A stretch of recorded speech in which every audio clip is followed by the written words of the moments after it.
चलो ओके, तो अभी तक बस मैंने क्या और एक्स्ट्रा बताया कि भाई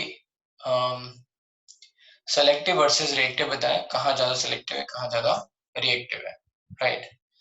तो क्लोरीनेशन में हम बोलेंगे कि रिएक्टिव ज्यादा है, ब्रोमिनेशन में सेलेक्टिव ज्यादा है। आई थिंक ये बात सबको क्लियर हो गई। किसी को कोई डाउट है तो पूछ लो।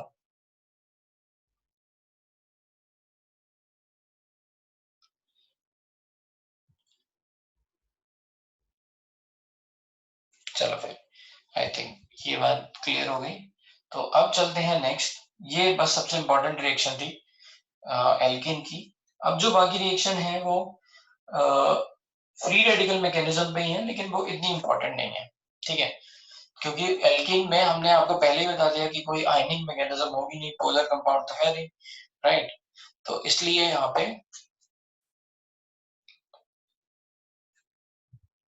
देखते हैं।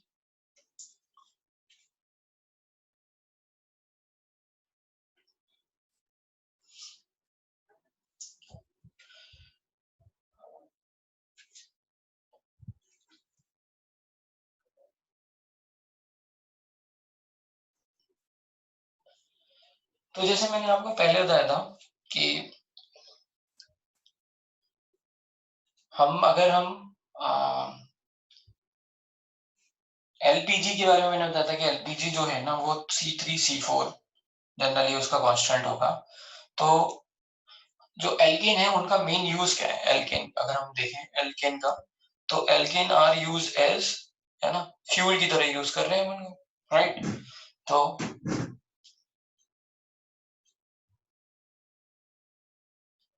Alkene are use as fuel. पहले ही मैं बता चुका हूँ C3N C1 अगर है तो ये बन गया आपका 1 कार्बन का CNG, है ना। C3C4 है मेजरली, तो ये LPG, ठीक है।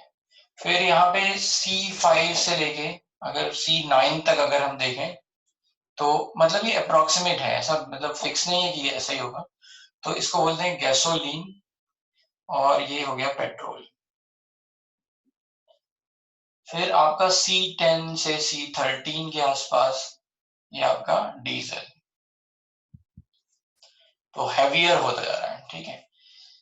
तो ये मतलब है। इसके बाद C14 के आसपास, C14 इनफैक्ट C12 से लेके C16 के आसपास ये kerosene oil,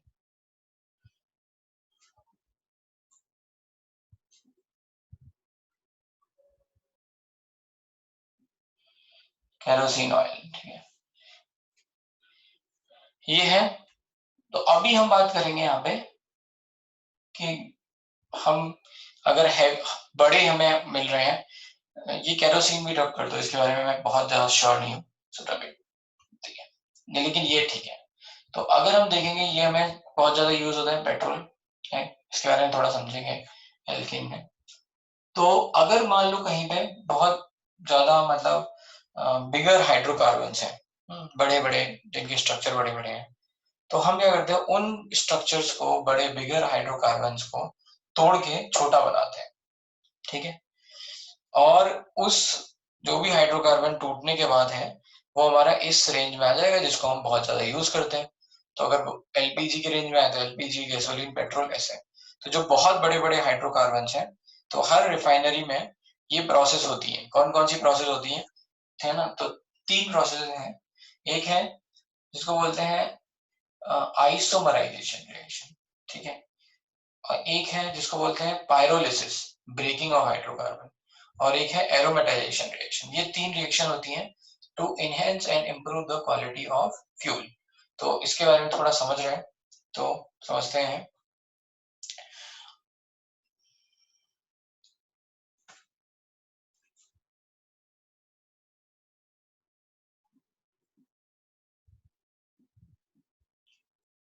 quality of fuel जो है ना वो फॉर गैसोलीन और पेट्रोल, और gasoline is given by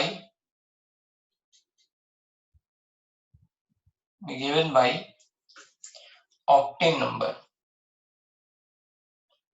given by octane number, and इसके लिए रेफरेंस क्या है वो भी देख लेते हैं।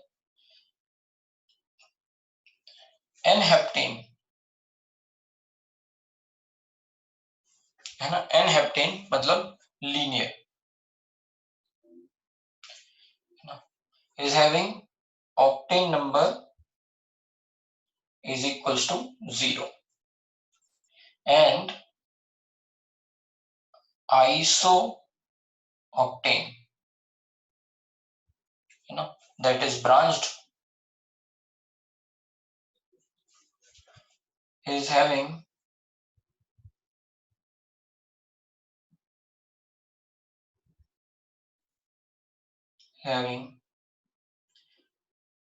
octane number is equals to 100।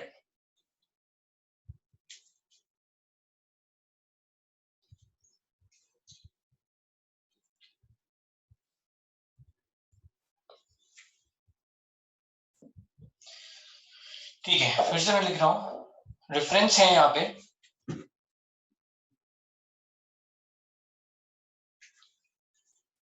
octane number of n-heptane that is n-heptane मतलब linear that is equals to 0 and octane number of isooctane that is branched is equals to 100। ठीक है, ये ऐसे बताया गया है। आइसो ऑक्टेन दिखता कैसा है, तो ये नॉर्मल आइसो से अलग है, तो यहां याद रखना ये है 1 2 3 4 5 6 7 8 हाँ 2,2,4 1 2 3 4 5 tri methyl pentane that is your isooctane, right? That is your isooctane। तो ये लिख लो है ना, ये भी ऑक्टेन नंबर ऑफ आइसोऑक्टेन 100 है। अब ऑक्टेन नंबर होता क्या है, ऑक्टेन नंबर एक्चुअली डिपेंड आता कैसे है कि हम जब पेट्रोल को पेट्रोल इंजन में देखते हैं तो पेट्रोल और गैस का एयर का है ना एक मिक्सचर बनता है, ठीक है, और उसको मतलब वेपर में मिक्सचर बनता है, ऐसा नेबुलाइजर टाइप होता है। तो वो क्या करता है, लिक्विड को वेपर्स में छोटी छोटी ड्रॉपलेट्स में तोड़ता है, जैसे स्प्रे होता है ना वैसे, ठीक है। तो जैसे जैसे स्प्रे होता है वैसे वो लिक्विड आपका क्या कहते हैं, जो जहाँ पे इंजन है उसका जो चैम्बर है जहाँ पे बर्न होने वाला है वहां हमने उसको कर लिया, साथ में रख लिया। अब जो एयर और इसका मिक्सचर है, क्या कहते हैं फ्यूल का मिक्सचर है, उसको हम कंप्रेस करते हैं। Before before burning it we compress it. तो जो जितना ज्यादा कंप्रेस हो जाता है उसका ऑक्टेन नंबर उतना ज्यादा, ठीक है। जो जितना ज्यादा कंप्रेस हो जाता है, compression is more than we are saying octane number. तो octane number generally quality of fuel, यहाँ पे हम बात कर रहे हैं गैसोलीन की, ठीक है। तो गैसोलीन के लिए या पेट्रोल के लिए it is given by octane number, और एक स्टैंडर्ड है ऑक्टेन नंबर, इस बात पर डिपेंड करता है कि कौन सा वाला फ्यूल कितना ज्यादा कंप्रेस हो गया। तो जो जितना ज्यादा ब्रांच्ड होगा वो उतना कंप्रेस हो जाएगा, ठीक है। एंड लीनियर वाले कंप्रेस नहीं होते हैं, इसलिए ये स्टैंडर्ड वैल्यूज हैं, रेफरेंस है, तो ये याद रखना है, राइट। हाँ,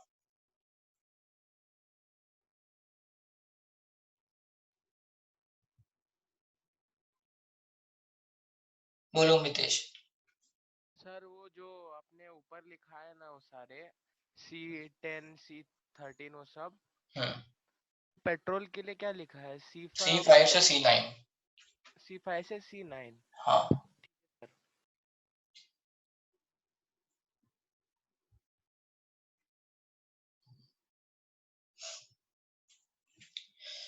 तो एक बात जो यहाँ समझ में आई वो ये है कि अगर हमें क्वालिटी ऑफ फ्यूल बढ़ाना है तो हमें ब्रांच करना पड़ेगा, और है ना जिनका ऑक्टेन नंबर ज्यादा होता है वो अच्छे फ्यूल है, जिनका ऑक्टेन नंबर कम है वो खराब है। तो उसमें एक टर्म आता है वो है knocking,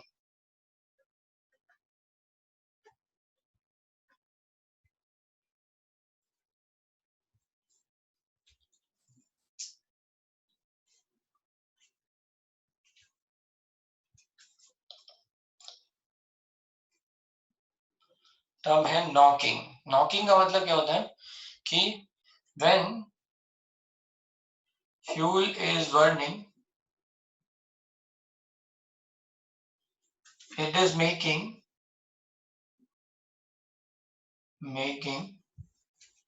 you know sound, metallic sound. This is called knocking. तो knocking जनरली हम बोलते हैं कि that is due to incomplete combustion. ठीक है, अच्छी तरह से कंबशन नहीं हुआ इसलिए आवाज हो रही है, जो खटपट खटपट, जैसे कुछ बर्न कर रहे हो, जैसे वुड को बर्न करो, है ना, तो थोड़ी चटपट चटपट ऐसे आवाज आएगी ना, वैसे। तो कोई जैसे हाइड्रोकार्बन को आप बर्न कर रहे हो तो उसमें थोड़ी आवाज आएगी, राइट। तो वो नॉकिंग हो रही है और वो इनकम्प्लीट कंबशन के कारण हो रही है। तो टू इंक्रीज विच इज, है ना, knocking means bad quality fuel.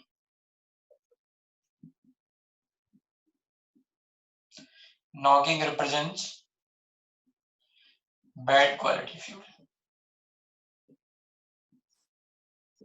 तो उसके लिए क्या करते हैं, फ्यूल में पहले, है ना, अभी अभी अभी जो कंपाउंड डालते हैं वो हमारे सिलेबस में नहीं है, पहले हम डालते थे tetra ethyl lead.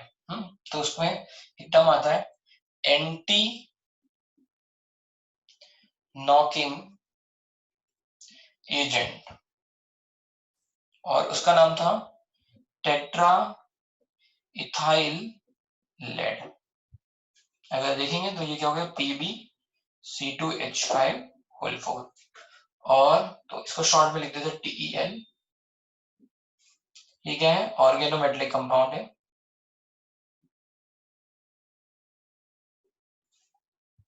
Organometallic compound.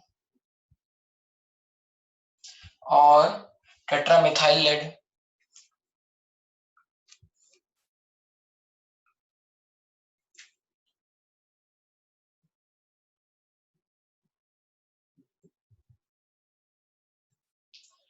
तो PbCH3 ये हो गया आपके। ये टेट्राइथाइल लेड और टेट्रामिथाइल लेड हम डालते थे, ठीक है। ये एंटी नॉकिंग एजेंट याद रखना है ये, राइट। इस पे कभी कभी मैच ऑफ द फॉलोइंग में क्वेश्चन आते हैं, एंटी नॉकिंग एजेंट दिखा होगा तो वहां पे टेट्राइथाइल लेड लिखा होगा तो आप, ठीक है, ठीक है। अब बात आती है इसमें कि ये क्यों स्टॉप हो गया। तो लेड जो है ना वो आपको क्रोनिक डिजीज देता है। अगर मान लो ये आपके इंजन में गया, इंजन में जाएगा तो कंबस्ट होगा, कंबस्ट होने के साथ ये इसकी वेपर्स बनेंगी, या वेपर्स के साथ थोड़ा थोड़ा ये निकल के आएगा बाहर, है ना, सॉलिड फॉर्म में हो चाहे मतलब लिक्विड फॉर्म में हो, जो भी है। फिर लोग इनहेल करेंगे तो उनके बॉडी में चला जाएगा, और एक बार लेड बॉडी में चला गया then it is not removing easily, ठीक है। तो ये क्या है, क्रोनिक डिजीज करता है, इसलिए फिर ये बाद में बैन हो गया कि इसको बंद कर दिया गया, ठीक है। लेकिन अभी हमें याद रखना है, हमारे सिलेबस में ये आएगा कि भाई एंटी नॉकिंग एजेंट कौन है, तो टेट्राइथाइल लेड। नॉकिंग क्या होता है, it is creating some sound, और साउंड का मतलब है बैड क्वालिटी फ्यूल। अब बात आती है इसमें,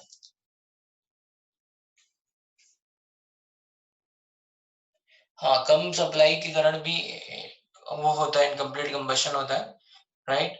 लेकिन वहां पे हम बात कर रहे हैं कि प्रॉपरली बर्न नहीं हो रहा है, ठीक है। जैसे आप कभी कभी बर्न करो, वुड को ही बर्न करने वाला याद रहता है लोगों को, तो जब ज्यादा सूट या मतलब ज्यादा वो ब्लैकेस्ट ब्लैकेस्ट दिख रहा है ना, इसका मतलब क्या है कि जो कार्बन है वो पूरी तरह बर्न नहीं हुआ, और वो कार्बन कार्बन ब्लैक में जा रहा है ना, सूट बन के जा रहा है, काला धुआं बन के जा रहा है। तो इसका मतलब वहां पे क्या हो रहा है, वहां पे जितना कार्बन है उसके कंपैरिजन में उतना ऑक्सीजन नहीं मिला, या फिर जब टूटा तो वो पूरी तरह से CO2 कन्वर्ट नहीं हुआ। तो वो जो ब्लैक ब्लैक है उसको अगर आप क्या कहते हैं कलेक्ट कर लो तो वो आपका कार्बन ब्लैक बन जाएगा। कार्बन ब्लैक प्रिंटिंग में यूज होता है, ठीक है। Carbon black is use in printing. वो जो ब्लैक ब्लैक है उसको हम अगर कलेक्ट कर लेंगे तो, हाँ, पहले के जमाने में लोगों की आंखों में काजल लगता था वैसे ही, राइट, वो कार्बन ब्लैक ही है। बोलो भाई मितेश, कोई डाउट है? सर, हाँ, तो ये जो नॉकिंग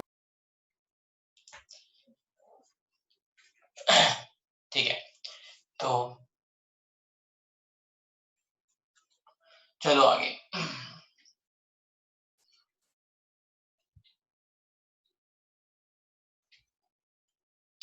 अब इसमें बात आती है कि क्वालिटी ऑफ फ्यूल इंप्रूव कैसे हो सकती है ना।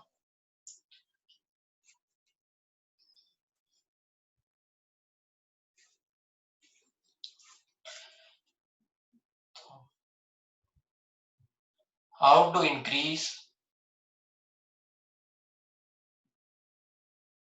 Quality of fuel. तो उसमें हम देखते हैं कि बाय डिक्रीजिंग, है ना, बाय डिक्रीजिंग नॉकिंग टेंडेंसी। तो यहां पे लिख सकते हैं बाय डिक्रीजिंग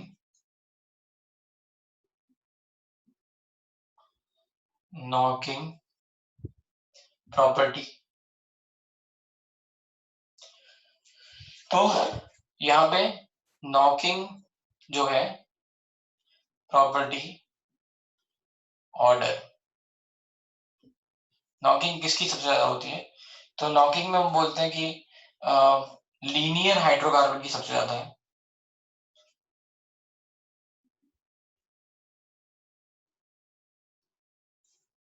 फिर उसके बाद ब्रांच्ड की है, ब्रांच के बाद, है ना, बोलेंगे हम एल्कीन्स या फिर ओलेफिन्स। ओलेफिन्स का मतलब क्या है? एल्कीन। फिर साइक्लिक साइक्लो एल्कीन, फिर एरोमेटिक हाइड्रोकार्बन। ठीक है, ये नॉकिंग प्रॉपर्टी ऑर्डर है। सॉरी, इसमें मैंने उल्टे एरो लगाए हैं, तो इसका नॉकिंग सबसे ज्यादा है। ये नॉकिंग प्रॉपर्टी ऑर्डर किसके प्रोपोर्शनल है? इनवर्सली प्रोपोर्शनल है क्वालिटी ऑफ फ्यूल। तो यहाँ पे क्या क्या समझ में आया कि अगर हम हाइड्रोकार्बन, लीनियर हाइड्रोकार्बन है, उसको ब्रांच बना दें तो हमारा काम अच्छा हो जाएगा। इस लीनियर हाइड्रोकार्बन को अगर हम एल्कीन में कन्वर्ट कर दें तो हमारा काम हो जाएगा, या फिर इस लीनियर हाइड्रोकार्बन को एरोमेटिक हाइड्रोकार्बन में कन्वर्ट कर दें तो हमारा काम हो जाएगा। ठीक है, तो ये क्या कर रहा है? क्वालिटी ऑफ फ्यूल बढ़ा रहा है, राइट। वो बस अब हम समझ लेते हैं कि क्वालिटी ऑफ फ्यूल या फिर ये कैसे हमारा बढ़ रहा है। सो लेट्स से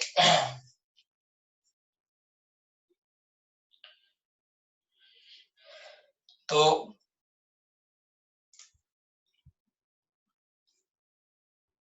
और एक और यहाँ पे लिख सकते हैं by breaking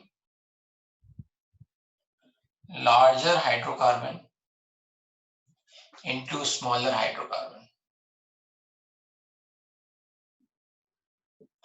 larger hydrocarbon into smaller hydrocarbon।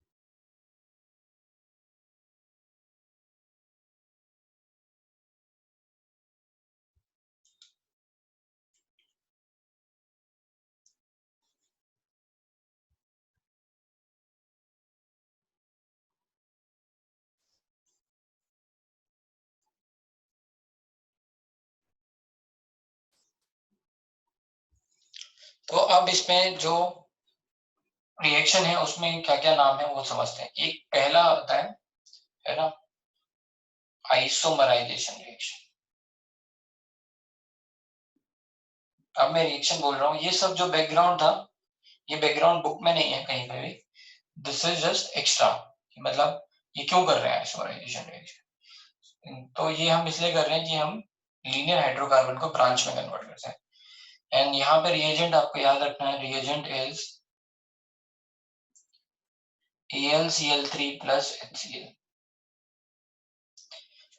होता क्या है, अगर मान लो हमने यहाँ N ब्यूटेन ले रखा है, और हम इसको and delta obviously we have to heat AlCl3 की प्रेजेंस में प्लस HCl की प्रेजेंस में इसको हीट करेंगे तो this is going to convert into isobutane, ये ब्रांच हो जाएगा।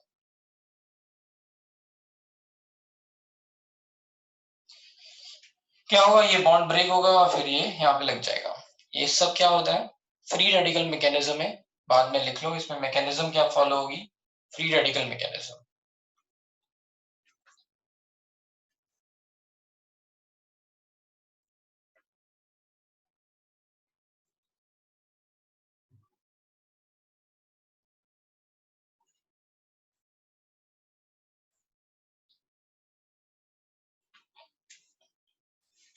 इसमें लिख लो mechanism is free radical mechanism. Next है क्रैकिंग और पायरोलिसिस। क्या करता है ये, breaking larger hydrocarbon into smaller hydrocarbon.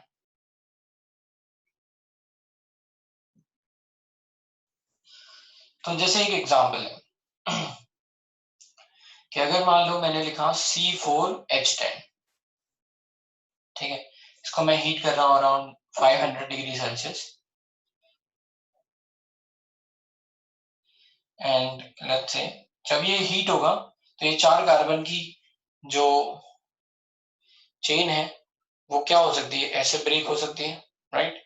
तो यहाँ पे क्या बन सकता है, एक तो बन सकता है ये, this is going to convert as यहाँ पे C2H4 प्लस C2H6, ये दो दो इक्वल टूट जाए तो यहाँ पे बन गया ये ब्यूटी इथीन प्लस इथेन।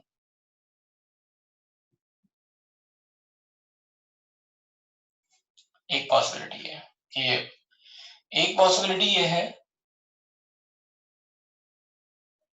कि ये ऐसा टूटे, एक तीन और एक में टूटे तो क्या बन जाएगा C3H6 प्लस CH4, तो क्या बनेगा ये प्रोपीन प्लस प्लस मीथेन।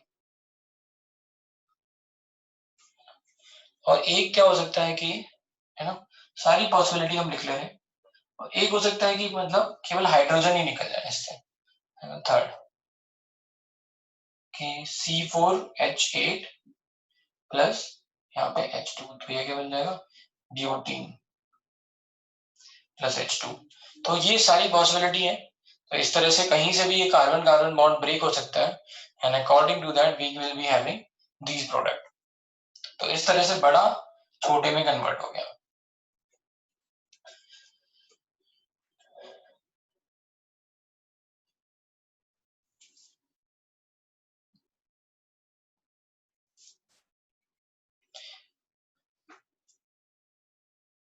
अगर C12H26 ले रहे हैं डू डेकेन और इसको निकल की सरफेस पे अराउंड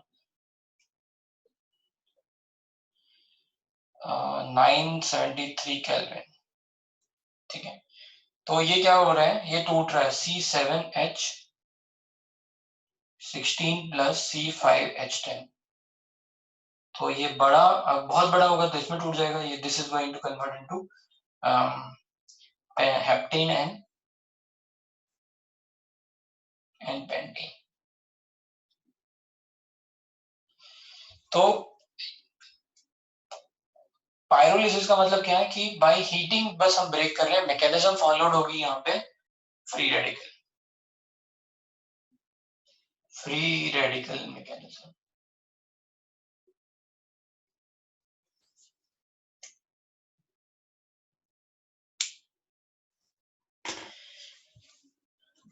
ओलेफिन्स का मतलब होता है बेटा एल्कीन, ओलेफिन्स मतलब एल्कीन एंड आइसोऑक्टेन नॉट, नहीं वो एंटी नॉकिंग एजेंट नहीं है, वो तो उसमें फ्यूल है।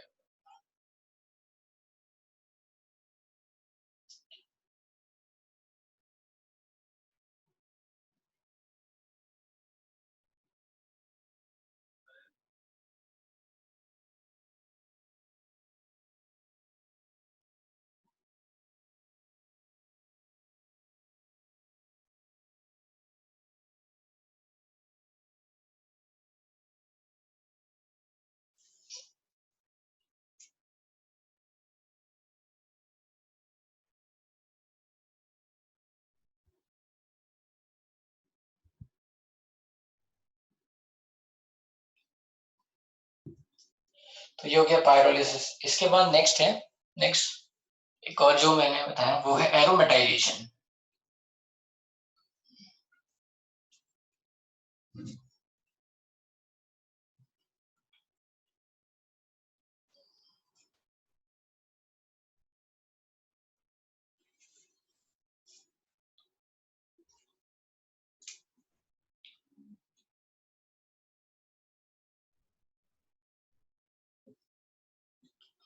एरोमेटाइजेशन रिएक्शन, इसमें रिएजेंट क्या है? रिएजेंट है कुछ कैटलिस्ट और उनके साथ temperature, high temperature and pressure.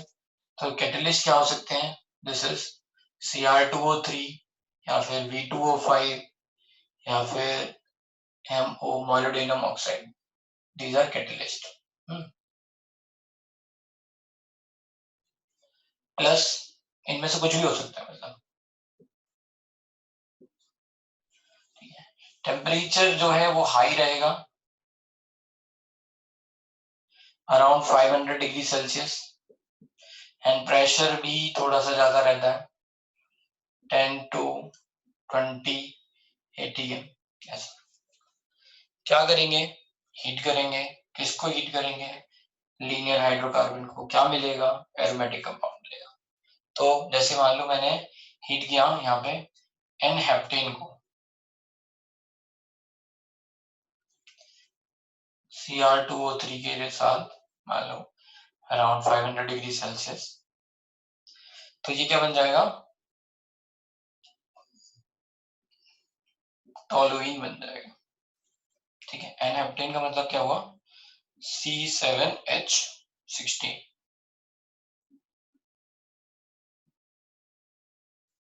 ठीक है, तो ये कितना C7H16 है, ये कितना है C7 और यहाँ पे H8 है, तो बाकी ये हाइड्रोजन निकल गया है आपका 4H2। तो ये कुछ आपका ऐसा बन गया टोलुइन।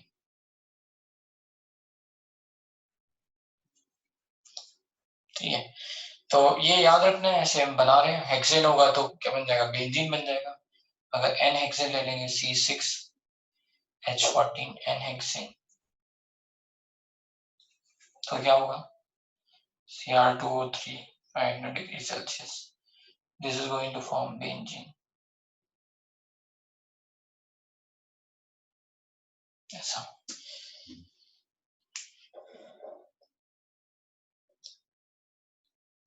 तो तीन जो इंपॉर्टेंट रिएक्शन है वो याद रखो। आइसोमराइजेशन, लीनियर को ब्रांच कर रही है, हाँ MO2O3 है, मोलिब्डेनम ऑक्साइड। ठीक है, आइसोमराइजेशन लीनियर को ब्रांच कर रहा है, पायरोलिसिस बड़े बड़ों को छोटे में तोड़ रहा है ना, और उसी में फिर आपके ओलेफिन्स बन गए, एल्कीन्स बन गए। एरोमेटाइजेशन जो लीनियर है वो आप एरोमेटिक कंपाउंड में कन्वर्ट कर रहे हो। तो ये सारी रिएक्शंस हैं और इससे हम क्वालिटी ऑफ फ्यूल इंप्रूव करते हैं। इसके अलावा भी कुछ और रिएक्शन है तो सम अदर रिएक्शन करके लिखेंगे, इतना लिख लो। मेन हो गई सारी रिएक्शन, अब कुछ ऐसे ही एक दो और बची हैं।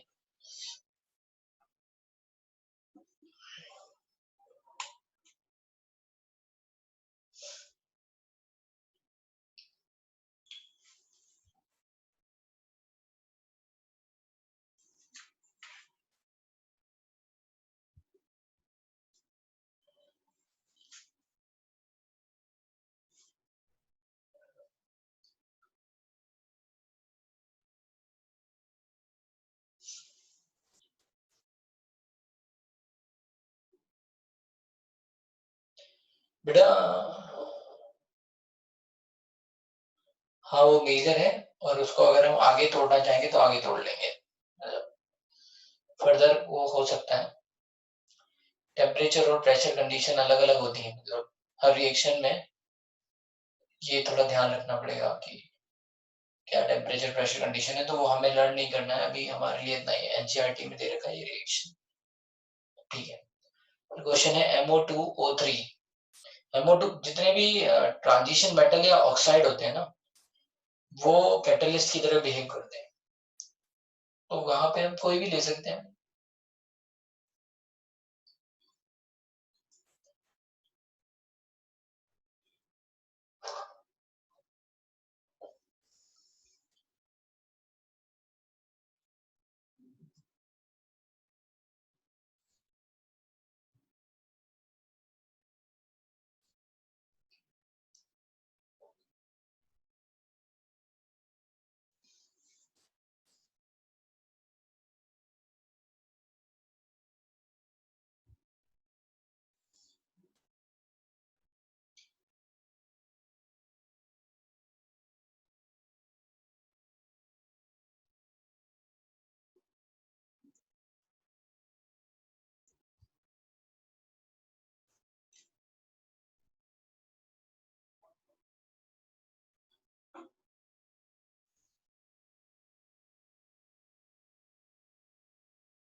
MO5 क्यों नहीं लिखते?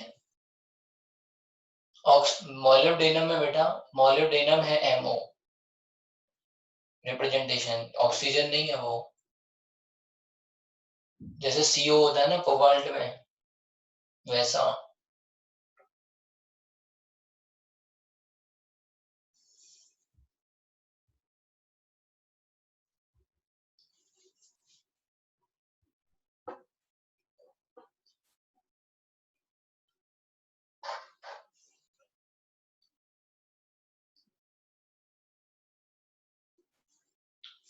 चलो आगे चलते हैं इसमें।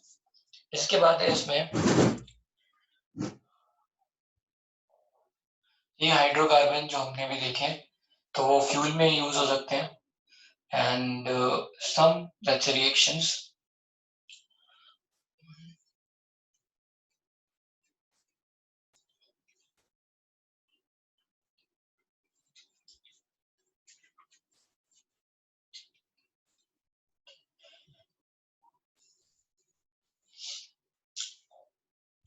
तो इसमें आता है कंबशन रिएक्शन या फिर ऑक्सीडेशन, ऑक्सीडेशन रिएक्शन। तो उसमें दो पार्ट है। फर्स्ट है कंप्लीट ऑक्सीडेशन,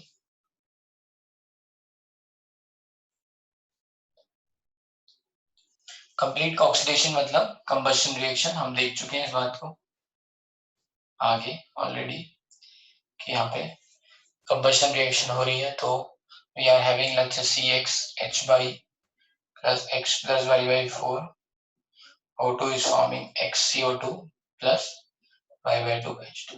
ये तो है combustion reaction we have seen. इसमें जो दूसरा पार्ट आता है B, that is called incomplete combustion, incomplete oxidation, controlled oxidation. Incomplete और कंट्रोल्ड ऑक्सीडेशन।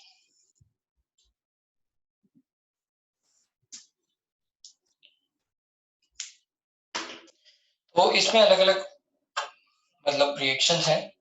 जैसे पहली रिएक्शन है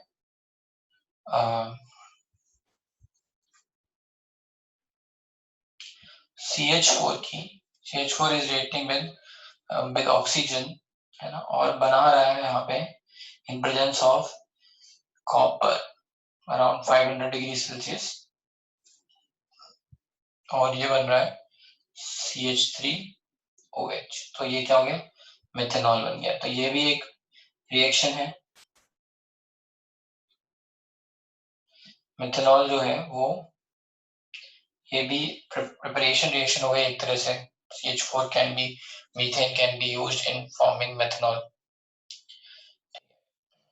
फिर दूसरा है, अगर मान लो CH4 की रिएक्शन ऑक्सीजन से हो रही है, then this can form in presence of molybdenum MO2O3, and again delta heat कर रहे हैं इसको।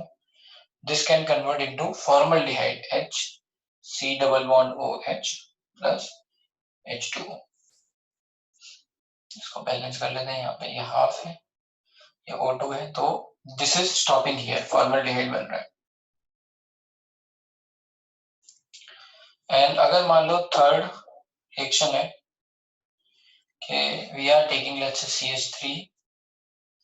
CH3 plus O2, and this is in presence of manganese acetate MCH3 whole twice, CH3COO whole twice Mn, again ये delta, then this is converting into CH3COOH। यहाँ पे दो oxygen इसमें insert हो गए, ठीक है, तो ये बन गया CH3COOH।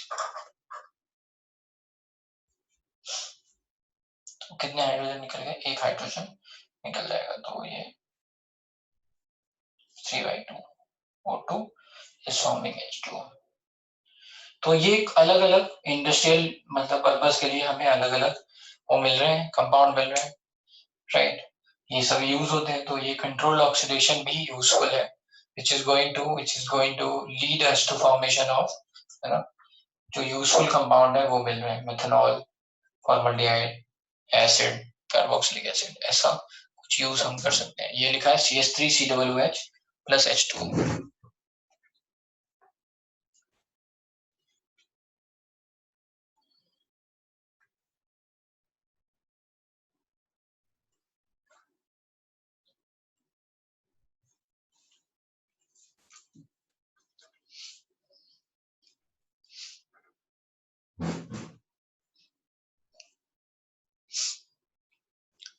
फिर इसमें और कुछ रिएक्शंस में जैसे मान लो और रिएक्शन में नाइट्रेशन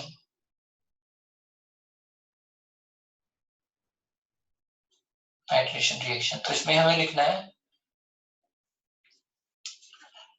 एल्कीन। अच्छा, इसमें एक और रिएक्शन लिख सकते हैं इस वाले में ही, नाइट्रेशन से पहले।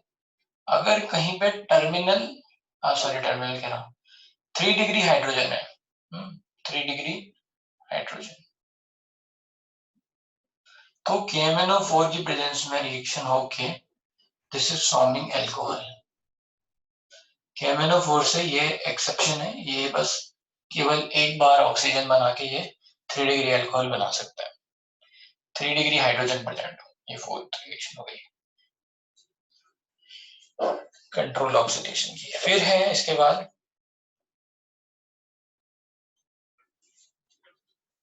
Nitration reaction.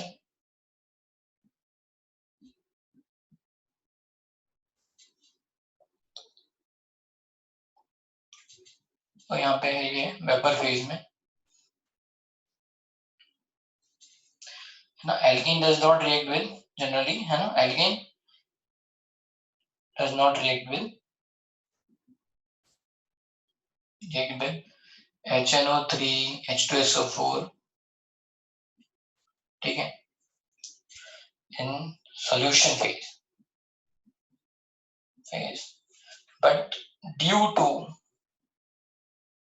free radical mechanism,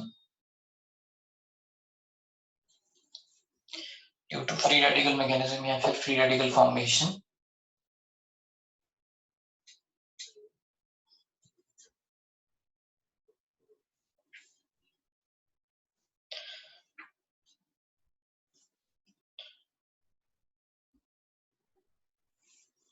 generally alkane does not react with HNO3 and H2SO4, ठीक है, ये देखो बस, but due to free radical formation,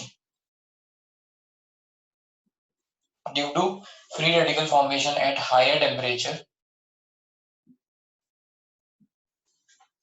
and in gaseous state, following reaction possible।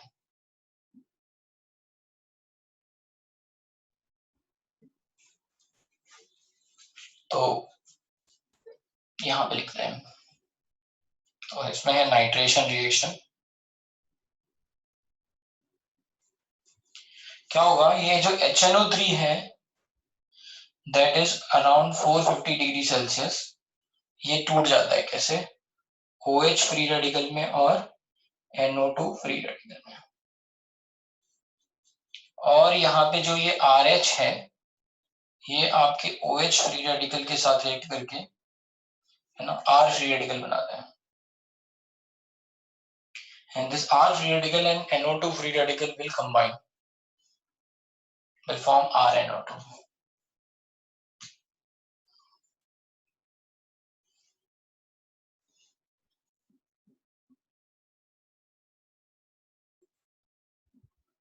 RNO2, और ये कहीं पे भी लग सकता है, जैसे हमने क्लोरीनेशन में देखा था कि डिफरेंट टाइप के प्रोडक्ट बन रहे हैं, 1 डिग्री भी है रिप्लेस हो सकता है हाइड्रोजन, 2 डिग्री भी रिप्लेस हो सकता है, वैसे ही है इसमें भी हो सकता है, बस वो ऑर्डर वही है, 3 degree is more stable then 2 degree and rate of reaction क्या होगा, 3 डिग्री ज्यादा होगा 2 डिग्री से, 2 डिग्री ज्यादा होगा 1 डिग्री से, बट ये सारी जगह लग सकता है। इसी तरह से सल्फोनेशन है, सल्फोनेशन में H2SO4 को अगर हीट करोगे then this is going to form OH free radical plus SO3H free radical, RH से रिएक्शन होगी तो बनाएगा R free radical H2O, R and SO3H अगर आप साथ में लिख दोगे, then this is going to form RSO3H। तो ये हो गया। यहाँ पे भी वही है, rate of reaction 3 degree 2 degree. तो ये बस ये सारी रिएक्शन हो गई। I think this is the end of this chapter. ये यहाँ पे खत्म हो रहा है।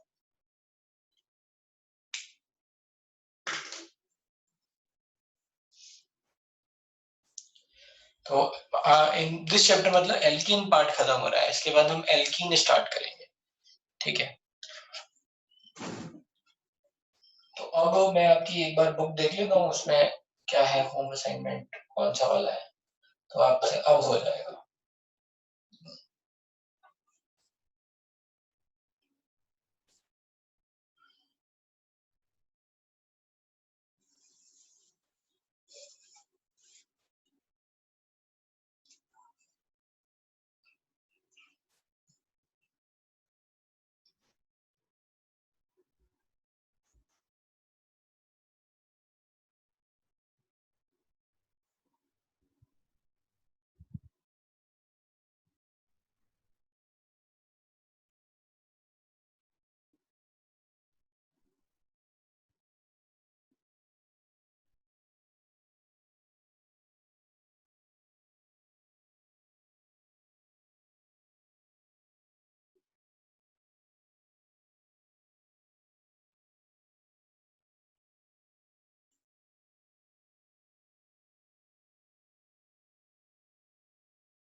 ठीक है, तो इसमें होम असाइनमेंट 1 आप कर लो, ठीक है। इसमें एक रिएक्शन और रह गई है, जो प्रिपरेशन रिएक्शन थी, वो मैं बता देता हूँ, क्योंकि इसमें एक क्वेश्चन है उसमें।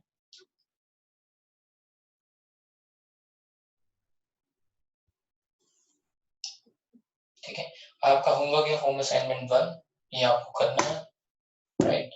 और एक रिएक्शन है प्रिपरेशन ऑफ एल्केन में, वो मैं अभी बता दे रहा हूँ।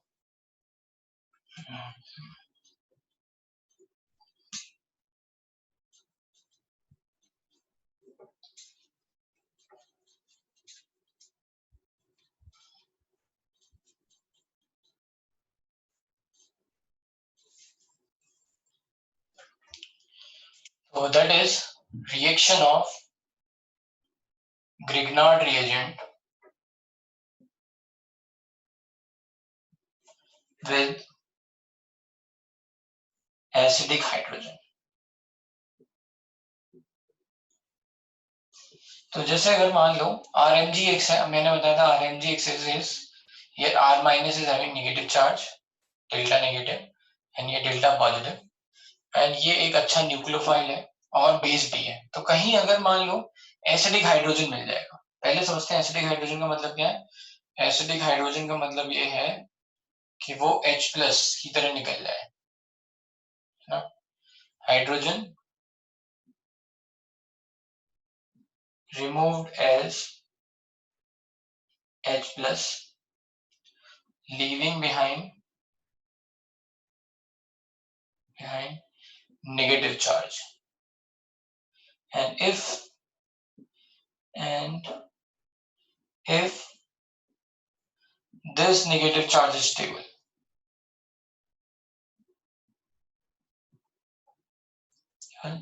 hydrogen is acidic। ठीक है, तो ये बात याद रखना है कि अगर कहीं पे अगर आपका H minus sorry H plus निकल रहा है तो नेगेटिव चार्ज छोड़ के जाएगा। तो कहाँ बोलते हैं, सो हाइड्रोजन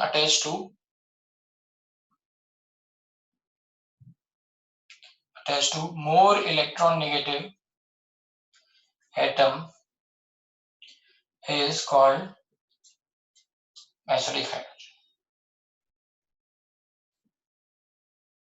तो जैसे उसमें आ गए आपके हेलोजन्स आ गए, ऑक्सीजन आ गया, नाइट्रोजन आ गया, अगर इनसे जुड़ा हुआ हाइड्रोजन है तो वो एसिडिक हाइड्रोजन है। ठीक है, तो एक जनरल रिएक्शन है यहाँ पे। जनरल रिएक्शन ये है कि RMgX is reacting with ZH। ये H क्या है आपका, एसिडिक हाइड्रोजन है। ठीक है, then it is forming R minus क्या करेगा, H को लेके चला जाएगा तो बनाएगा RH एल्केन प्लस MgX और ये Z ऐसा है, ये हो गया आपका alkane. This R is behaving as base over here, तो ये क्या करेगा, हाइड्रोजन लेके चला जाएगा and it will form RH।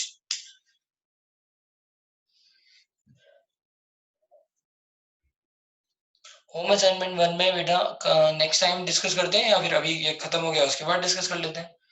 ठीक है, जिन लोगों ने किए हैं तो उनके बता देंगे ना। तो बस यहाँ पे ये याद रखना है RMgX is reacting with acidic hydrogen to form RH।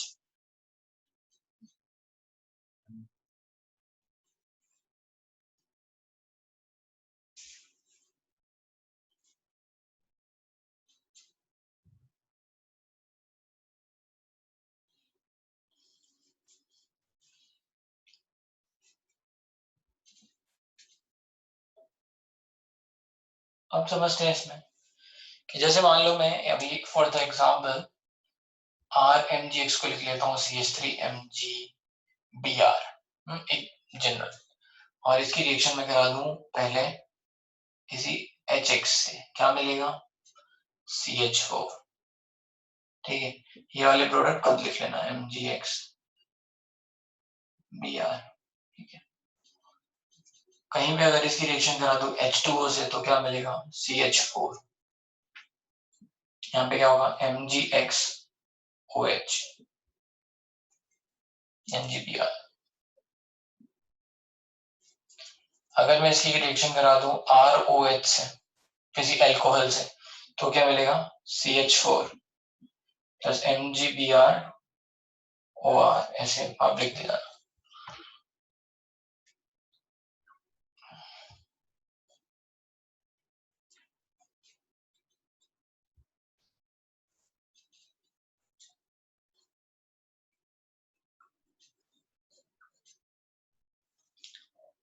अगर इसकी रिएक्शन करा दूं COOH से RCOOH तो क्या मिलेगा, CH4 प्लस MgBrOCOR।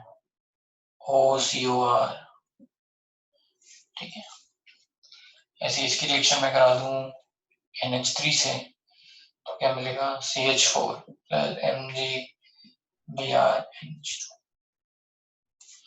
इसकी रिएक्शन करा दूं एक्टिव मिथाइलिन से RCO,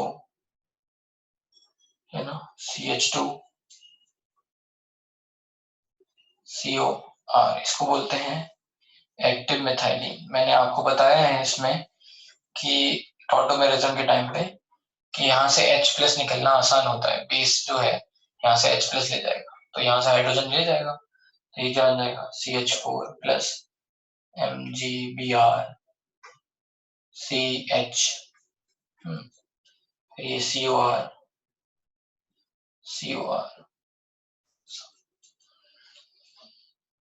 यहां से फिर अगर इसकी रिएक्शन में करा दूं RC ट्रिपल बॉन्ड CH,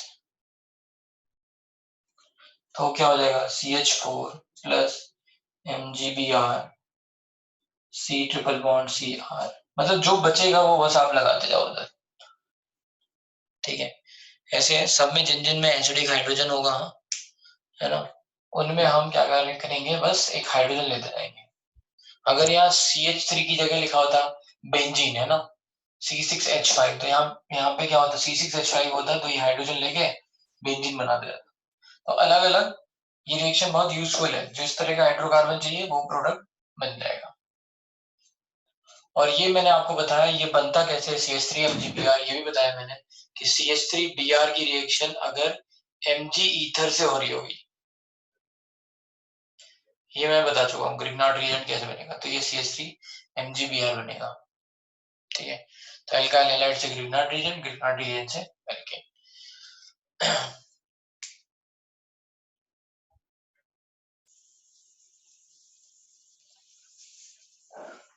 तो ये मतलब ऐसे बहुत सारी रिएक्शन हो सकती हैं, जहां जहां पे एसिडिक हाइड्रोजन दिखे आपको, आप बस तुरंत बिना सोचे एल्केन बनाओ। अगर मान लो इसकी CH3MgBr की रिएक्शन इससे होती है, ठीक है, साइक्लोपेंटीन है ना, डाइईन, तो यहाँ पे क्या होगा, यहाँ पे भी ये हाइड्रोजन निकाल लेता है, क्यों, क्योंकि this is going to form, है ना, इसमें आप ऐसे समझ लो कि MgBr, और ये हो गया आपका एक तरह से MgBr प्लस चार्ज, और ये आपका आ गया यहाँ पे माइनस चार्ज, ये एरोमेटिक है, that's why this is able to form, aromatic है इसलिए ये बन जाएगा, ठीक है। फिर से बना रहा हूँ मैं थोड़ा बड़ा, so this is also losing hydrogen।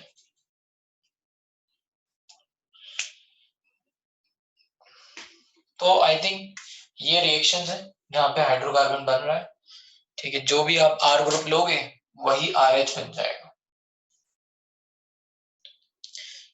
This is also in a part of let's say hydrocarbon. Active methylene का मतलब है कि भाई जहां से हाइड्रोजन निकल जाए,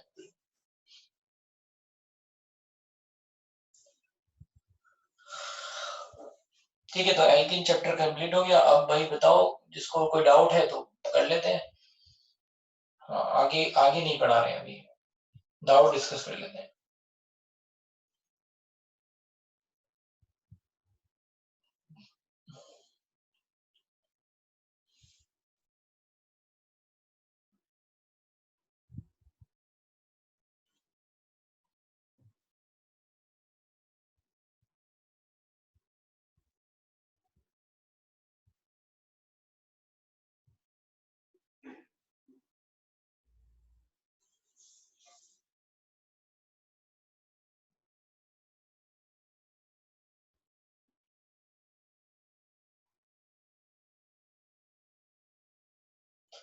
सबसे वाली रिएक्शन में आयनिक प्रोडक्ट बन रहा है, बाकी सब में ये कोवेलेंट बॉन्ड बन जा रहे थे उधर, क्योंकि वो कार्बेनाइन ज्यादा स्टेबल है ना, एरोमेटिक है इसलिए, तो सॉल्ट टाइप का बनेगा।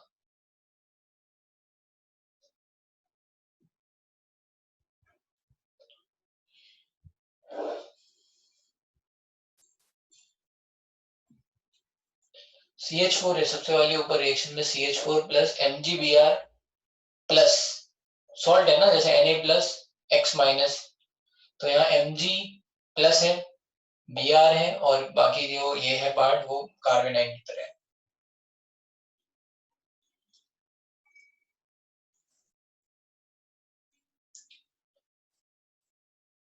वो क्यों स्टेबल, दैट इज एरोमेटिक ना, बेंजीन वहां पे 5 मेंबर रिंग पे अगर नंबर ऑफ पाई इलेक्ट्रॉन्स देखोगे तो लोन पेयर के कारण 2 आ गए, और बाकी बाकी डबल बॉन्ड के कारण 4, तो 2 + 4 6 6 5 पाई इलेक्ट्रॉन्स मतलब एरोमेटिक।